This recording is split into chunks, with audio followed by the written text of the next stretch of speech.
Минало 10 років творчої праці Грушевського в Галичині. Навколо гуртується молодь. Це вже його учні, нова генерація науковців, які досліджують історію України. Іван Франко жартома називає їх 12 апостолами Грушевського.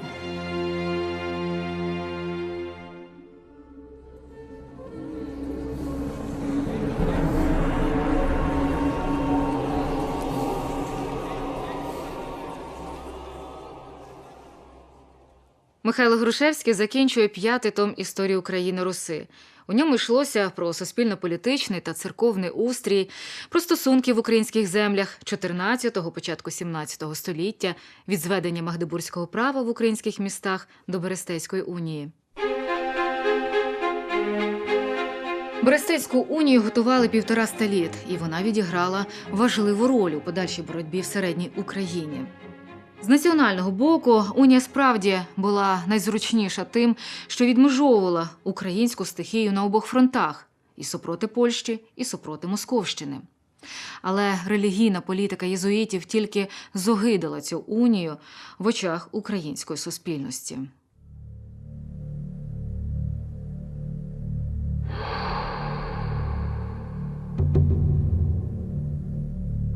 1905 рік.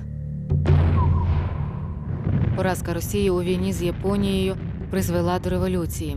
За таких умов тиск імперії на українство дещо послабився і було скасовано Емський указ. Михайло Грушевський вирішив скористатися цим для роботи у підросійській Україні. А влітку 1906 року Михайло Сергійович виїхав до Петербурга, де тоді працювала Перша Державна дума Росії. У складі української фракції він брав участь у лобіюванні українського питання. В Петербурзі неспокійно.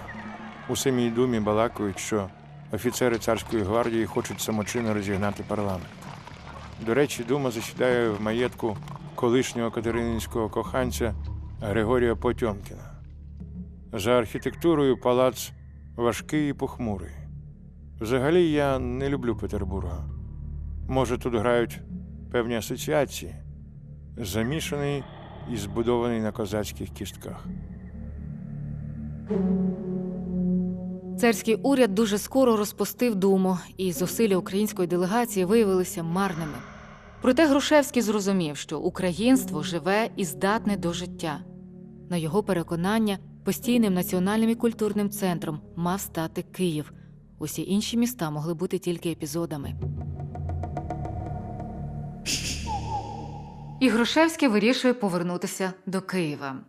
Але перш ніж остаточно осісти там з родиною, йому ще кілька років довелося перебувати у тривалих подорожах, по кілька разів на місяць перетинати кордон між Австрією та Росією. Це був кількарічний етап його життя між Києвом та Львовом.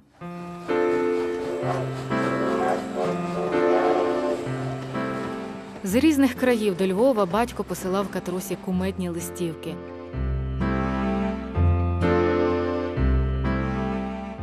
А коли повертався, вдома на нього чекали дві найрідніші душі.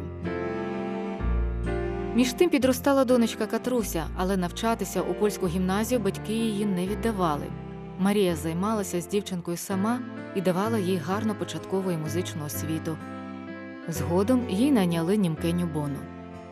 Діяльність Грушевського у Львові ніби хвилями почала розходитись по містах обох імперій – Києві, в Петербурзі, Коломиї, Лубнах, на Кубані.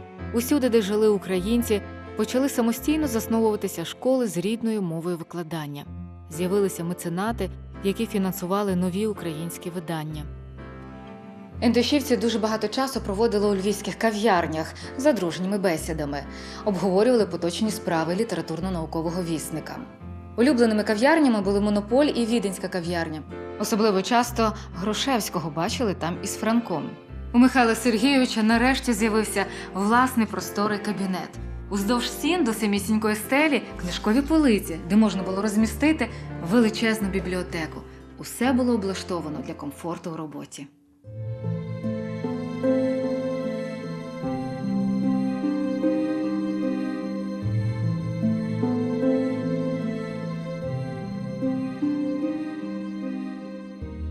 Але 1906 року неначе щось тріснуло у стосунках двох приятелів, які ставилися з повагою один до одного. А це тому, що Грушевський знову повернувся до ідеї переведення львівських установ до Києва, а Франко висловлює свої скептичні міркування щодо планів професора.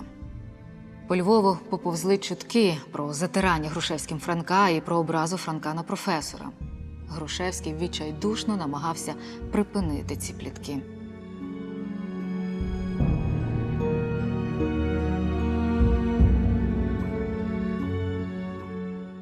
Попри те, все більше часу сам Грушевський вже проводить у Києві. Михайло Сергійович повернувся до Києва як відомий учений і громадсько-політичний діяч, а мешкати доводилося у готелі навпроти театру «Бергоньє». На батьковий спадок Грушевські вирішили придбати у центрі Києва садибу під власне житло усією ріднею. Навпроти садиби був ботанічний сад, а неподалік університет Святого Володимира. Маєтність замикали вулиці Панківська, Микільсько-ботанічна і Тарасівська, про назви яких серед українства ходила легенда, що походять вони від імен Кирило-Мефодіївців – Пантелеймона Куліша, Миколи Костомарова і Тараса Шевченка. Часом до Києва приїздила Марія Сильвестрівна з Катериною. Різдвяні свята дівчинка провела у колі лисенкових дітей. Ходили на дитячі забави, відвідували театр.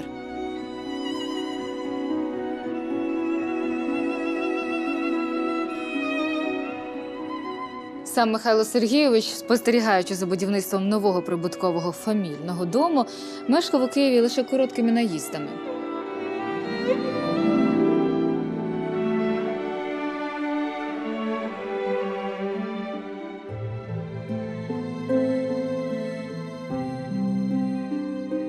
А у Львові у цей період тяжко захворів Іван Франко.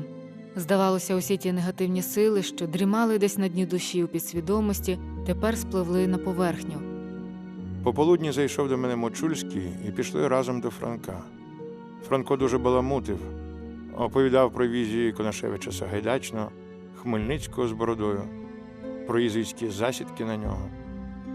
Це були перші і не останні спогади про Франкові галюцинації. Іван Франко в українській культурі був найпотужнішою фігурою. Але хвороба вирвала його із загального процесу, і суспільна справа від того страждала. Це розумів Грушевський. Через це між ними назрів неминучий розрив. І дружба титанів розбилась. Кожен вніс у цей розрив свою гірку краплю. Проте до останку вони намагалися зберегти хоча б взаємоповагу. З січня 1907 року літературно-науковий вісник Грушевський все-таки почав друкувати у Києві, і Франко вже не керував цим процесом, як раніше. Але у Києві виникали інші проблеми. Редакція ЛНВ, що розташовувалася на Прорізній, 20, була під спеціальним наглядом губернатора. Ввиду вредного и тенденциозного направления с целью поднять агитацию против единства малороссов с русским народом. Тим часом у Києві тривало будівництво. Грушевські заклали 6-поверховий будинок. У ньому планувалося усе наймодерніше на той час – електрика, ліфт, телефон та центральне опалення. Оздобили його майолікою, а проект декорації зробив друг – художник Василь Кричевський.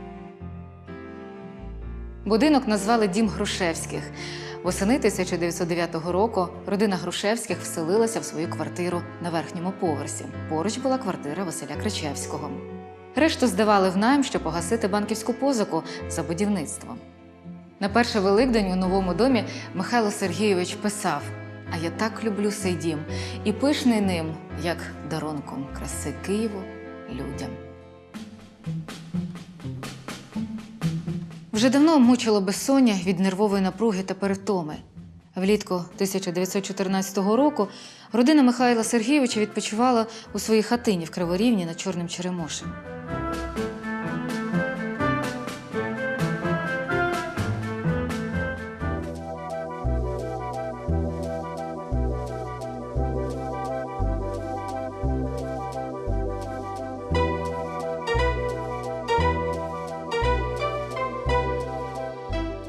А у світі щось громадилось грізне.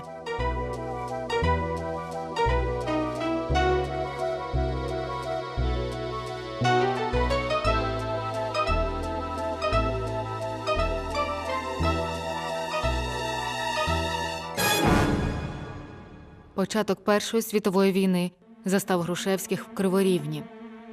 Убивство у Сараєві австрійського ерцгерцога Франца Фердинанда і його дружини виявилося останньою краплею у переповнену чашу політичного напруження. Грушевський надрукував полемічну статтю «Сараївська трагедія». Покійний мав ідею відновлення старого потрійного союзу трьох імператорів – австрійського, німецького, російського. Звідси випливає, що українським питанням він особливо не переймався. І коли треба, приніс би його в жертву. Російська імперія негайно втягнулася у війну і повела наступ на Західному фронті, який неминуче наближався. З Криворівні забрали перших рекрутів на війну, бойну. І кого вбиватимуть? Своїх. Повторюється історія руїни. Українці проти українців. І ведуть нас чужі. Що то є бездержавний народ. Марія з Катрусею були налякані й розгублені. Довелося пакувати валізи і вирушати до Відня. Там був осідок Союзу визволення України, де збиралися українські втікачі з Галичини та Буковини. Але там Грушевський не почувався захищеним, адже був російським підданим, і австрійська влада, маючи його за москофіла, могла його заарештувати.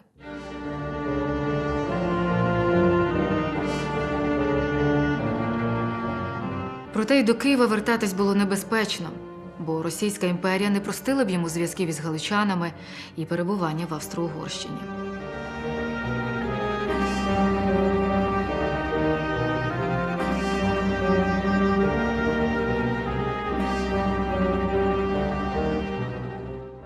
І все ж Грушевський вирішує вертатися до Києва.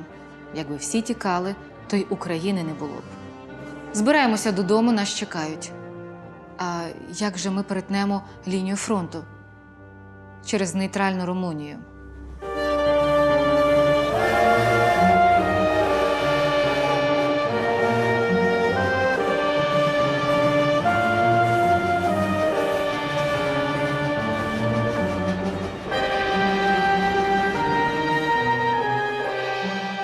Львів уже від вересня 14-го року був у російських руках, і там у маєтку Грушевського провели трус, забравши папери і книжки. А у Києві був наказ, щойно Грушевський приїде, зараз же його арештувати і вислати. І сталося. Коли Грушевські повернулися за кордону у листопаді 14-го року, київська жандармерія заарештувала Михайла Сергійовича.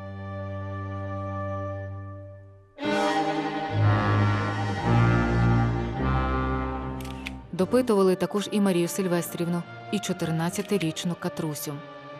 Грушевського звинувачували у астрофільстві і у причетності до створення легіону українських січових стрільців, майже 3 місяці допитів у Лук'янівській в'язниці. І в лютому місяці наступного року Грушевського було спроваджено у заслання.